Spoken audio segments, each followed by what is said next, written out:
Have you ever had one of those days where everything just feels off? Maybe you woke up feeling restless, your mind already racing with a to-do list that never seems to end. You rush through the morning, barely tasting your coffee, scrolling through endless notifications. Then, just as you're about to step out the door, something happens.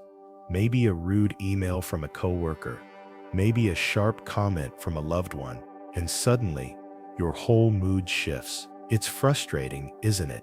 How just a few words, a single unexpected moment, can steal our peace. You tell yourself not to overthink it, but the thoughts keep swirling. Why did they say that? Did I do something wrong? Should I have responded differently? And before you know it, the entire day feels tainted. Even the good moments, the laughter, the sunshine, the small victories, fade into the background, overshadowed by that lingering sense of unease. Why does this happen?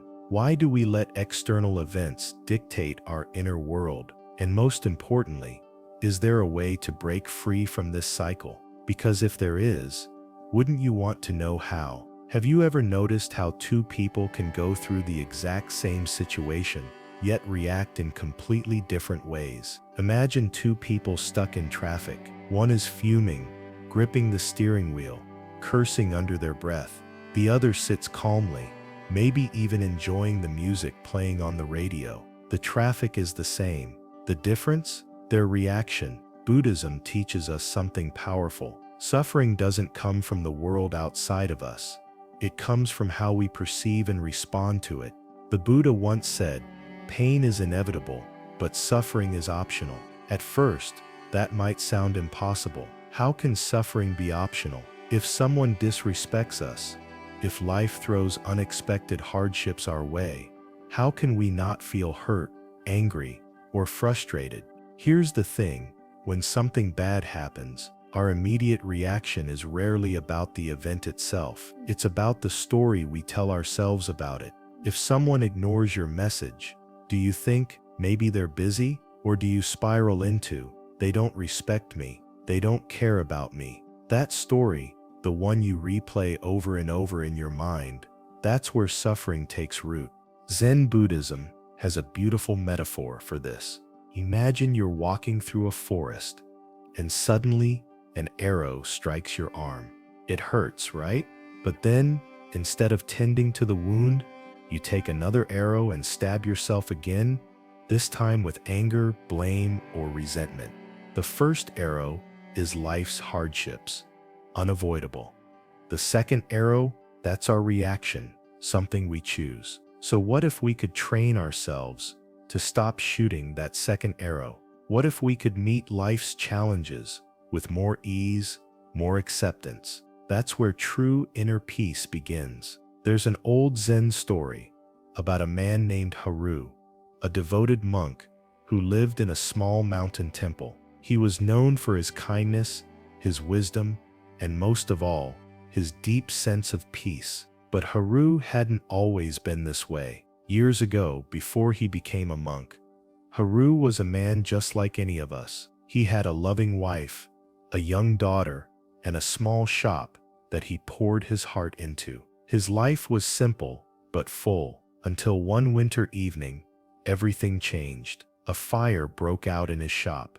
By the time he arrived, it was too late.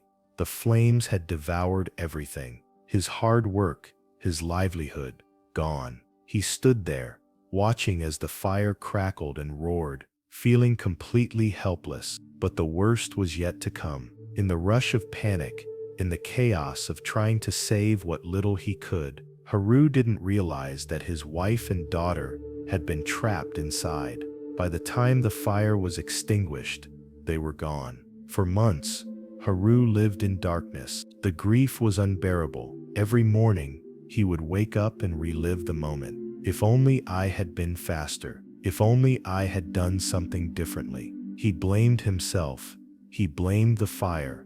He even blamed the gods for his suffering. And yet, no matter how much he wished for things to be different, nothing changed. One day, as he sat by a river, lost in his sorrow, an old monk approached him. The monk sat beside him in silence for a long time before speaking. "The river does not grieve when it loses a drop of water," the monk said softly. "It simply continues to flow." Haru frowned. "Are you saying I should forget them?" he asked, his voice laced with anger. The monk shook his head. "No, but you must understand.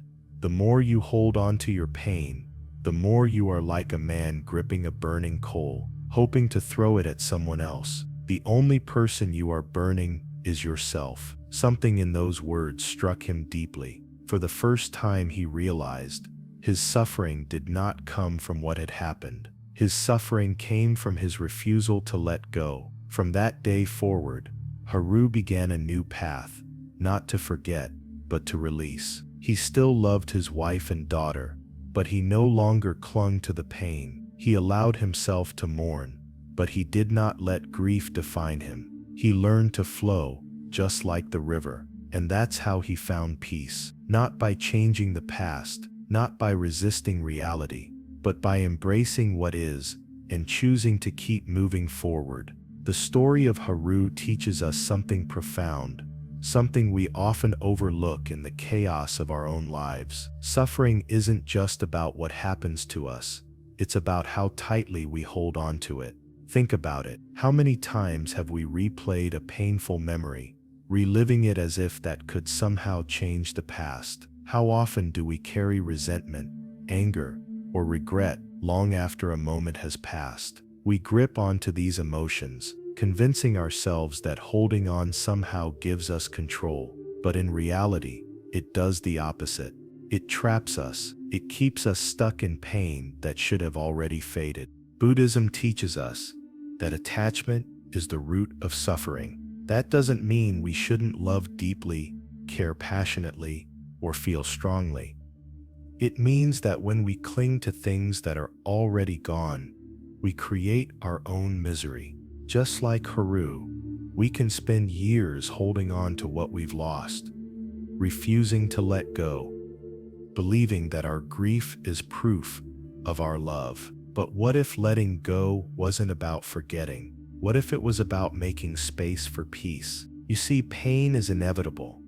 Loss, disappointment, and change are all part of life. But suffering is a choice. It's the second arrow we shoot into ourselves. And just like Haru realized by the river, we don't have to hold on to the burning coal. Imagine how different life could be if we allowed ourselves to flow like the river, instead of resisting what is already happening. What if instead of dwelling on what we've lost, we could focus on what we still have? What if instead of resenting a situation, we could accept it and move forward with grace? When you stop fighting reality, when you stop feeding the pain, you free yourself. And that's where real peace begins. So how do we start letting go? How do we stop carrying the weight of things that no longer serve us? The first step is awareness. Notice when you're holding on to something, whether it's anger, regret, or resentment. Ask yourself, is this pain helping me, or is it just keeping me stuck? Often we hold on to suffering because we believe it gives us a sense of control. But the truth is, it only controls us. The second step is acceptance. This doesn't mean you have to like what happened. It doesn't mean you approve of the pain, the loss, or the injustice. It simply means you stop resisting reality. You recognize that what's done is done, and no amount of replaying it in your mind will change it. Instead of saying, "Why did this happen to me?" try asking, "How can I grow from this?" And finally, the most powerful step, release. Letting go doesn't mean forgetting. It doesn't mean pretending you weren't hurt. It means choosing to put down the burden. It means deciding that your peace is worth more than holding on to past wounds. Imagine how much lighter you would feel if you stopped carrying the weight of things you cannot change. Imagine waking up without that familiar knot of resentment, without the endless cycle of what ifs and should haves. Imagine truly moving forward, not because the past disappears, but because you no longer let it define you. The next time you find yourself trapped in a thought that brings you pain, pause, take a deep breath, ask yourself, is this something I need to hold on to? Or is it time to let it go? Because the moment you decide to release it, you take back your power, and in that space of letting go, you make room for something far greater: peace, clarity, and the freedom to truly live. Let's talk about how you can actually start letting go, right here, right now. Because understanding something is one thing, but living it, that's where real transformation happens. 1. The breath awareness reset. The next time you feel overwhelmed by emotions, whether it's anger, regret, or frustration, pause, close your eyes, take a slow, deep breath in through your nose, hold it for a moment, then exhale gently. Do this 3 times. Sounds simple, right? But here's the magic.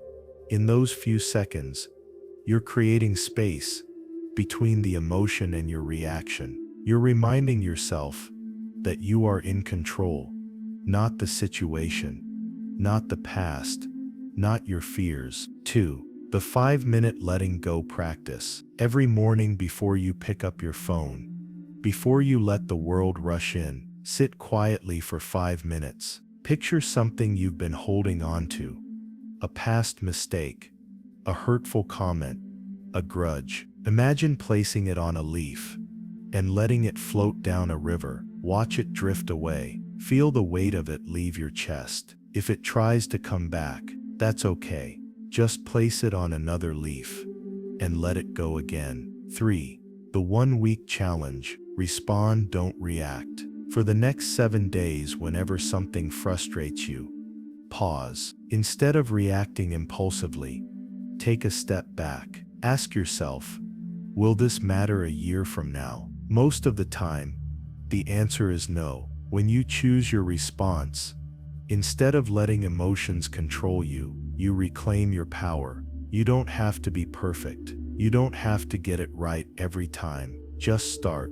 Because every small step you take toward letting go is a step toward freedom. I'd love to hear from you.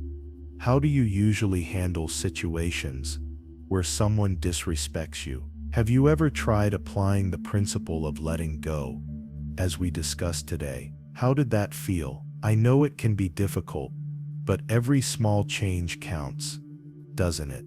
We're all on this journey together, and it's through sharing our experiences that we grow stronger. So take a moment and reflect. When you let go of something that's been holding you back, what does that freedom feel like? How might that shift change your daily life? If this message resonated with you, let's keep the conversation going. Share your thoughts in the comments below. I read every single one. And don't forget to like this video if you found it helpful. Subscribe to MindPath and join me for the next video. We'll continue exploring ways to bring more peace and clarity into our lives. Remember, the path to inner peace starts with just one step. Let's walk it together.